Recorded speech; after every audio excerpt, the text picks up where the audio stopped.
Hello, friend and sister. I have one thing to tell you today and one thing only. Start the business God called you to build. Yeah, you. Start the business that God called you to build. If you're new to my channel, welcome. My name is Patty, and I'm here to encourage you, to support you, to give you tips, to give you action steps, and to push you and cheer you on as you actually move in the direction that God called you to move. So, I need to speak to you today about you starting the business that God called you to build. And I want to share with you tips on how to actually move in the calling that God has placed over your life. You've been dealing with this nudge in your heart for a long time, which creates frustration when you don't move. When you don't move accordingly to what God is calling you to do, it simply creates frustration. You stay in a cycle that you end up not being able to get out of it because you get so stuck. So today, get ready. I'm going to share tips on how to move on the business that God has called you to build. Tip number one, do not delay your obedience. Do not delay your obedience. What do you mean? I delayed my obedience. God called me to do this business. Yes, this YouTube, this mentorship, this coaching business over 7 years ago. In the beginning, I didn't know how to do anything. I didn't know. Like I had no idea. I'm like, I saw the people doing it. I did not know. Because I didn't know what to do, I didn't move. I didn't research. I didn't do anything about it. So I just kept delaying until last year I couldn't delay anymore. And it was just a burning and a stirring in my heart that I needed to move some way, somehow. And when I started searching, now all the things started lining up with algorithm, with posts and people talking about it. And that's when I was able to give my first step. Fast forward a year later, I'm here. Even in the process, I delayed opening my Instagram account, opening my YouTube channel, like there was no tomorrow, as if I could control my plans, my desires, and everything like to the T, which is not true, right? God talked to you to start the business. He has given you dreams about it. He has confirmed it to you. He has used other people to talk to you about it. Yes, that's God. How do I know? Because the same happened to me. People would come to me and be like, "What do you do for a living?" And I'm like, "What do you mean?" And they would be like, "You're so good at talking with people and just listening and just drafting plans and strategies and decision making and all these wonderful things and such an encourager, which was how everything started." And I'm like, but what do I do with that? I didn't know. But already along my journey, people were affirming these gifts and ways that I was impacting them even though I had no knowledge of it. And this is how you know you should be walking towards something that God has placed in your heart. You have studied, you have done your research, you have seen what other people are doing, but you're still not moving. You're still not taking steps. You're just watching, almost like in an analysis paralysis type of mode, because you are supposed to take a first step for clarity to come, and clarity would only come when you actually give these steps. Someone is waiting on your yes. Someone is waiting for you to say, hey, okay, let me give this first step and see what happens. Okay, I'm going to learn a little more about this and see what happens. Somebody is waiting to be blessed, because if you think about your gifts, how many people have you been able to help with your gifts, with your talents, with the things that you are good at, uh, and hopefully you enjoy doing them? How many people have benefited from you helping them? This is how you move. It's not a secret formula. You move with the things that you already have, with the things, the skills, the talent, the gifts that you already possess, and you have been helping people all along. You just have to like reformat it. I have an example from the Bible.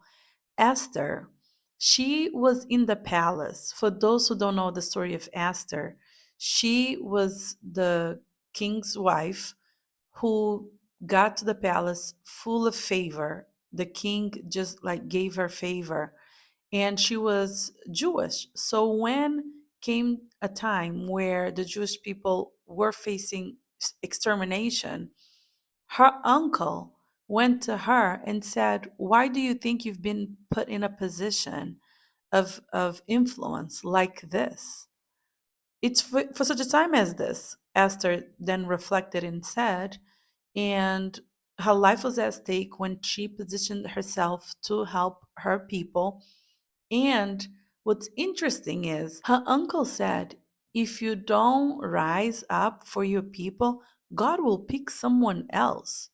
So don't think that we will be with no help, but for a time, and this is Esther's own words, for a time such as this, I have been placed here. So I'm going to use this influence, my gift, my talent, my favor, my position to talk with the king and get favor and help my people. And guess what? She was able to do that.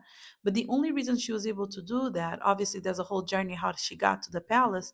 But when she was actually in the palace, she did something about it.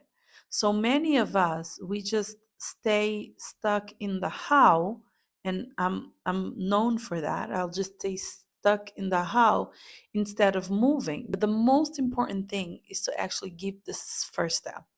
And that's what I want you to remember from my point number one. You need to remember the first step.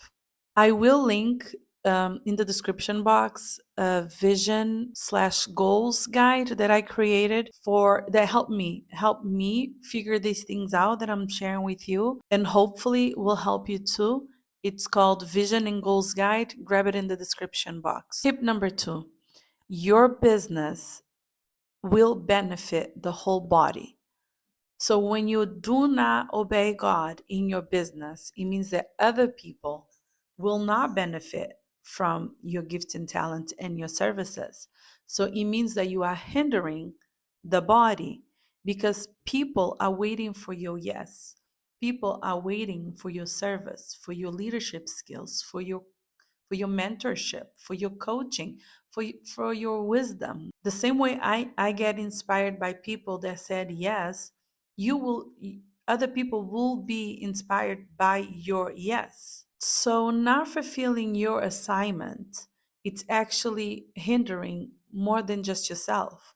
It's hindering the whole body of Christ that is waiting on being served these gifts and talents, but because of your unwillingness to step into it, or your fear, or your analysis paralysis, all these things that are real and happen, but we need to move past them. If you don't position yourself in a way that you can actually start acting and building on what God has already placed in your mind, in your heart, has confirmed it again, and then has confirmed it again and again.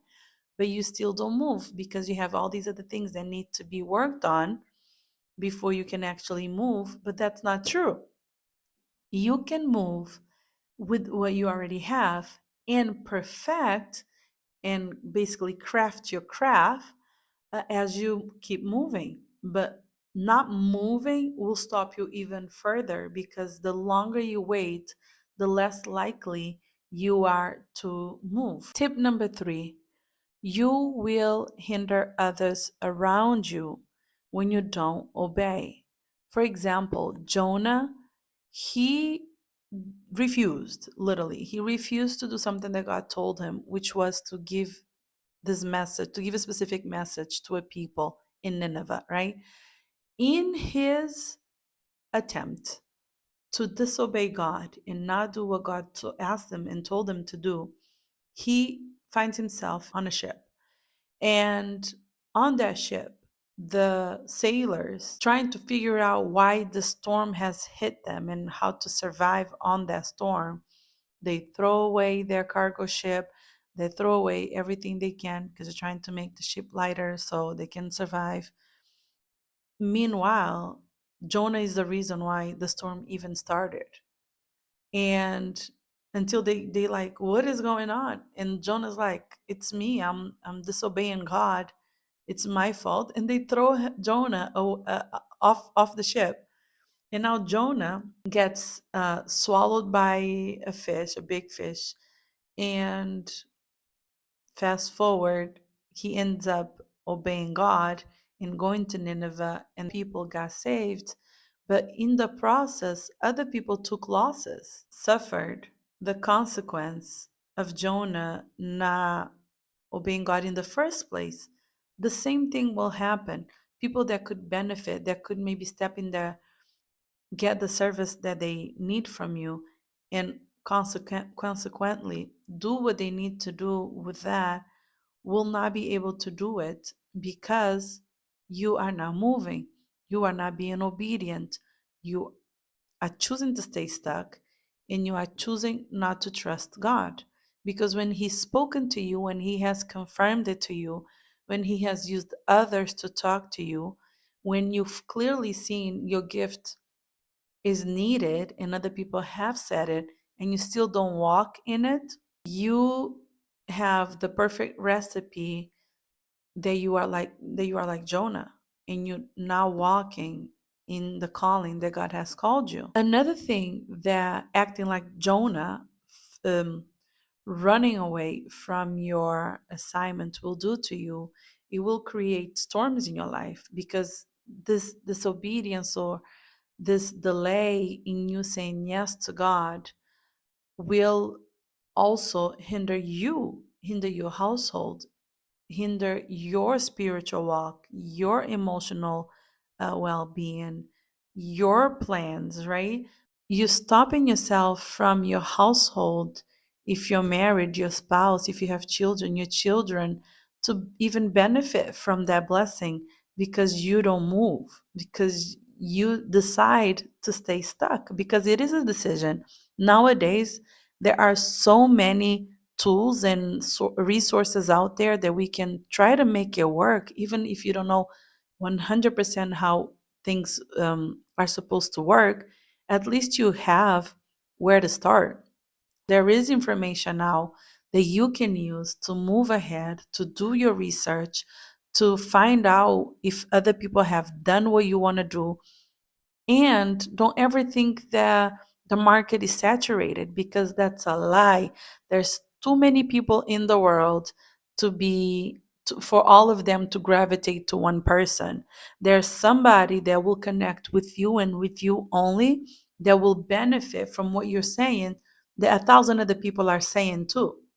But with you, they connected. With you, they decided to believe. Through you, they decided to buy the service, the coaching, the mentorship.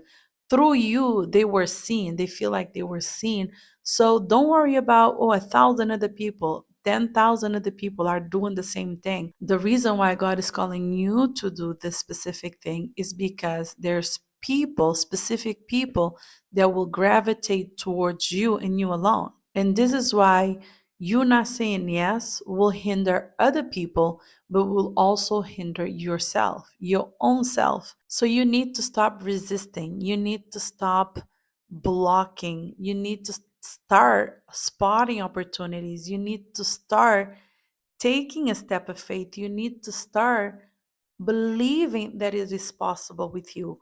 You need to start open up your eyes to see, hey, it happened to that person and to that person and to that person.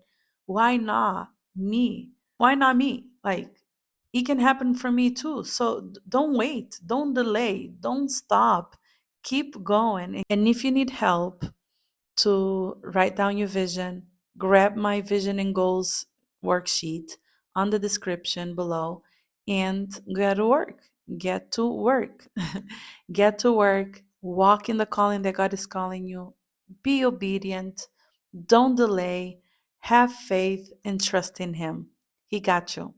And don't forget to like and subscribe. See you next time.